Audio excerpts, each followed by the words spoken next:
কাছে আসি, এই যে যেমন বিভিন্ন জায়গায় যে মায়ের যে ভর হয়, এটা কতটা সত্যি, মানে মা কি সত্যি তার মধ্যে আছে? না, মা সত্যি আসে না, এটাই প্রথমত বাস্তব। মায়ার অনেকেই দেখবে ভর হচ্ছে একই টাইমে, শনিবার মঙ্গলবারটা একটু বেশি দেখা যায়, আর বেশি দেখে যায় মেয়ে ছেলেদের মধ্যেই ভরটা হয়। ভর আর ভাব দুটো আলাদা সম্পর্ক।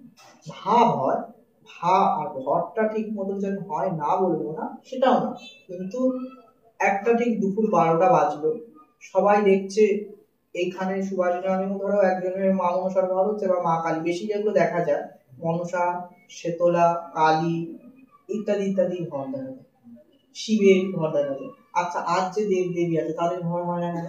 গণেশ পুজো হচ্ছে, গণেশের নারায়ণের ঘর হয় না কেন? গোপালের ঘর হয় না কেন? কেন হয় না? কত ভগবান, শুধু কি মা কালী মা? আবার শুধু তাই নয়, ঘরে যেটা দেখা যায় যে 12টা বাজলে 12:30 বাজলে একই সঙ্গে মা এর গায়ে আসলো ওর গায়ে আসলো টাইমে, একটা তো মানুষ না যে এখানে হচ্ছে ওখানে হচ্ছে। কি করে মা? মা তো হচ্ছে, আমরা বলছি তিনি সব জায়গায় আছে, আকাশে বাতাসে সব।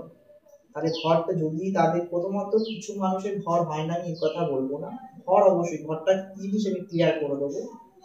আবার কিছু মানুষের নার্ভের প্রেসেন্টের থেকে কিরকম দেখবে, ঢাকে বাজছে, ঢাকের তালে নাচতে শুরু করে দিচ্ছে, তার মনে হচ্ছে যে আমার মধ্যে মা আসছে, তার মনে হচ্ছে আমি এর মধ্যে, মানে সে নিজেকে একটা ভঙ্গিমা থাকতে পারছে না, ঢাক নাই বা বাজলো, সেখানে দেখবে তার মনে হচ্ছে, লোকজন দেখে তার মনে হচ্ছে এটা হরবায়, সে নাচতে টাচতে শুরু করে দেবে, করে তার মনে হচ্ছে মা।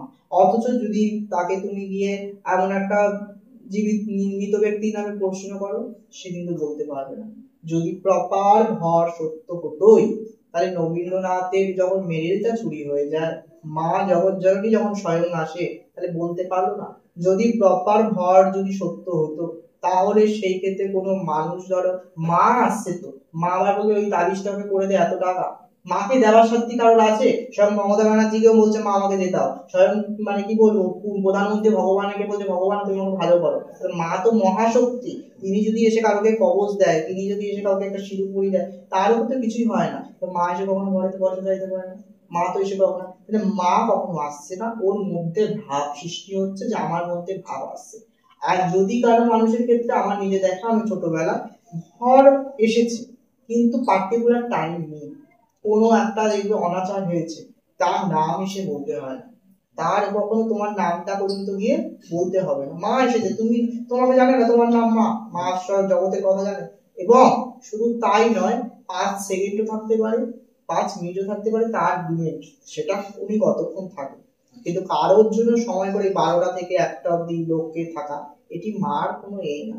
যাকে কিনা দর্শন করতে গেলে আমরা এত এত কথা বলছি লাইভে, এত জব করতে হচ্ছে, এত সাজসজ্জা করতে হচ্ছে, তিনি যখন সাক্ষাৎ যখন এসে যাচ্ছে, তাহলে কিন্তু ওরকম ভাবে অত সহজে উনিকে কিন্তু দিব্য দর্শন পাওয়া যায় না। প্রথমত আর 2 নম্বর কথা, যে যারা সংসারে রয়েছে, বিশেষ করে মহিলা যারা ছেলে মেয়ে ভোজনা করছে, স্বামীর সঙ্গে সঙ্গম করছে, তাদের শরীরে ওই ভয় মা কি করে আসবে?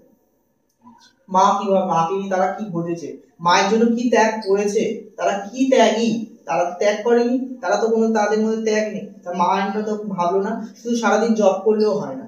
আমি মাদের কি, মা কি খাবে, মা কি বুঝবে, মা, তারা মাকে নিয়ে ভগবানকে নিয়ে চিন্তা করেছে, তাদের হচ্ছে ভাব হচ্ছে। তুমি দেখবে ঠাকুরের যে এত বড় সিদ্ধি হয়েছে রামকৃষ্ণ, তা শুনেছো ভর হয়েছে, লোকনাথ বাবা শুনেছো ভর হয়েছে, বামদেবের, এরা তো মায়ের সঙ্গে সাক্ষাৎ দর্শন পেয়েছে, কৃপা পেয়েছেন, এরা বহু বহু সাধক আছে, ওনাদের তো একটু নাম হয়েছে বলে তাই। তাহলে এদের ভর হয়নি, তাহলে এত কিছু জানলো কি করে? বাকশুদ্ধ হয়নি, মা আসেনি, মা তো সাক্ষাৎ এসেছে, ভাব হয়েছে।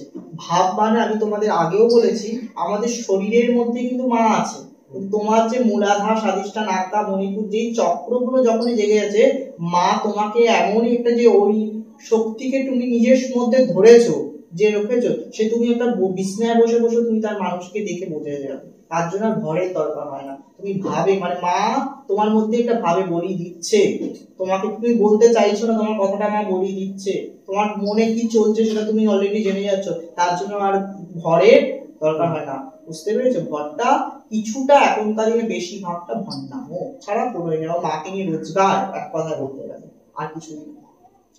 ওরা যে বলছে, মানে ঘরে বলো, ওটা যেগুলো বলছে কিছু কিছু অনেক বাস্তব মিলছে, মিলবে না কেন, কিন্তু ভাবের বশত বলছে, কিন্তু মা এসে শরীরে ঢোকেনি কিন্তু, এটা যে বুঝতে হবে। কোনো ব্যক্তিকে প্রেত ধরেছে, একটা তো প্রেতেও তো ধরেছে, ও তো ভূত, ওকে নিয়ে গিয়ে ছাড়াতে হচ্ছে, ভালো করে বুঝি তো মা কন্টিনিউ তার শরীরে ঢুকে যেতে, মা আবার টাইমে ছেড়ে যাচ্ছে, ভালো এটা জায়গাটা বোঝার আছে। তাহলে মাকে নিয়ে কম বেশি তো ওরা বুঝছে, আর হচ্ছে ওদের শরীরে ভাব হচ্ছে, ওদের মনে হচ্ছে যে মা আমার, মায়ের মধ্যে শক্তি আলাদা কিন্তু সে ঢুকেনি, মা ওরকম ভাবে ঢুকে না কখনো। মা বলো বাবা বলো, আমরা এত বড় তান্ত্রিক আমরা ওইটা নিয়ে করেছি, তাহলে কেন মা ঢুকছে না, কেন মা ওরকম ঢুকে না? তার যে শক্তি, যে কোনো একটা মাকে একটা কৃপা করেছে, তার জন্য ওর মধ্যে একটা শক্তি ট্রান্সফার হচ্ছে, মায়ের শক্তি। তাহলে মা যদি এই জায়গা থেকে ভর, আমি কি বললাম ভর তাহলে কারোরই হয় না, হয়, বেশিরভাগটা হন না। তাহলে যদি যাদের রিয়েল ভর হচ্ছে, তাহলে কিভাবে হচ্ছে? ধরো 5টা তো রিয়েল হচ্ছে, যদি রিয়েল হয় সেই ক্ষেত্রে মা তো শক্তি, মায়েরও তো সূক্ষ্ম শরীর, মার ওই সূক্ষ্ম শরীরের জ্যোতি, ভালো করে এই জায়গাটা বোঝার আছে, সূক্ষ্ম শরীর, ওনার যে দিব্য জ্যোতি, ওনাকে স্বয়ং শিব ধরে রাখতে পারেনি, মানে হচ্ছে ওনার যে শক্তি, ওই জ্যোতি ট্রান্সস্পর্শ ধরো তোমার মধ্যে গিয়ে পড়েছে, ওই যে শক্তির আলাদা ওটাতেই ভাগ হয়ে যাচ্ছে, ডাইরেক্ট এসে কারোর মধ্যে ঢুকে গেল, কিন্তু মহাশক্তি ঢুকতে পারে, ওই যে শক্তি ট্রান্সফারটা ওই ভাবেই সব বলে দিচ্ছে, মাই বলে দিচ্ছে, বুঝতে পেরেছো? ধরো মা এখন তারাপীঠে আছে, আমার বাড়িতে তো আমার আছে, আমার বাড়িতে তারাপীঠে আছে, তাহলে মায়ের সাথে কি কথা বলছে, তার তারাপীঠ থেকে মা এখানে আসলো না, মার সঙ্গে যে কথা বলছে, মা যদি পৃথিবী যেখানে থাকুক না কারণ মায়ের কথা সে কানেক্ট হয়ে যাবে, বুঝতে পেরেছো? এই হচ্ছে, তার জন্য মূর্তি পুতুল পুজো কোনো দরকার নেই, মা তার মধ্যে আছে, যে কথাটা যে ঘর এতটাই যেমন যে সত্য আমার যতটাই মিথ্যা।